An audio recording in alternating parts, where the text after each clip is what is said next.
Subscribe कीजिए अंजन विजय YouTube channel को और नोटिफिकेशंस के लिए बेल आइकन को भी प्रेस कर दीजिए ताकि हमारी आने वाली हर वीडियोस आप तक पहुंच सके। जय जिनेंद्र, प्रणाम।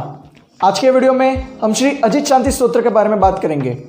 अजित शांति स्तोत्र जो कि पक्की, चौमासी और संवत्सरिक जैसे प्रतीकमण में स्तवन के रूप में बोला जाता है।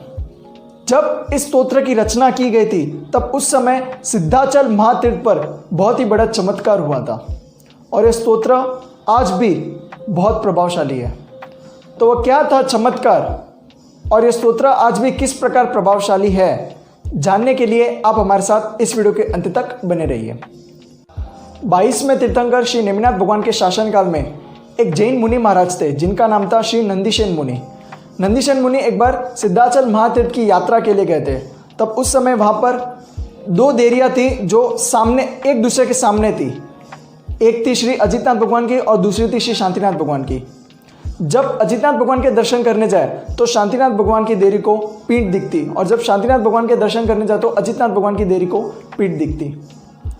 तब उस समय नंदीसेन मुनि महाराज सोचने लगे कि अब कैसे क्या करना, किस प्रकार दर्शन करें, क्योंकि प्रभु को पीठ दिखना यानी एक तरह का अविनय। तो हमें इस बात का हमेशा ध्यान रखना चाहिए कि हम कहीं पर भी मंदिर जैसी जगह पर जाए तो भगवान को कभी हमारी पीठ ना दिखे। इस बात का हमें ध्यान रखना है क्योंकि ये एक प्रकार का अविनय है। तब नंदीसेन मुनि महाराज सोचने लगे कि अब क्या किया जाए। तब नंदीसेन मुनि महाराज दोनों देरी के सामने मतलब बीच में बैठ गए और वहीं पर दोनों भगवान की, अजितनाथ भगवान और शांतिनाथ भगवान की, दोनों भगवान की एक साथ में स्तुति करने लगे और उसी समय अजित शांति स्तोत्र की रचना करने लगे। जैसे जैसे वे स्तोत्र की रचना करने लगे उनके भाव चढ़ते गए, प्रभु के प्रति उनकी श्रद्धा बढ़ती गई और जैसे उन्होंने पूरे स्तोत्र की रचना कर ली तब उस समय एक बहुत बड़ा चमत्कार हुआ था। वो चमत्कार यह था कि जो दोनों देरियाँ आमने सामने थी, अचानक ही दोनों देरियाँ अपना आप एक दूसरे के बाजू में आ गई। ये किस प्रकार हुआ? तो नंदीसेन मुनि महाराज साहब की श्रद्धा, प्रभु के प्रति उनकी अटूट श्रद्धा, इस श्रद्धा के फल के रूप में वो दोनों देरियाँ एक दूसरे के पास में आ गई और वो दोनों देरियाँ आज भी गिरिराज महातीर्थ पर मौजूद है।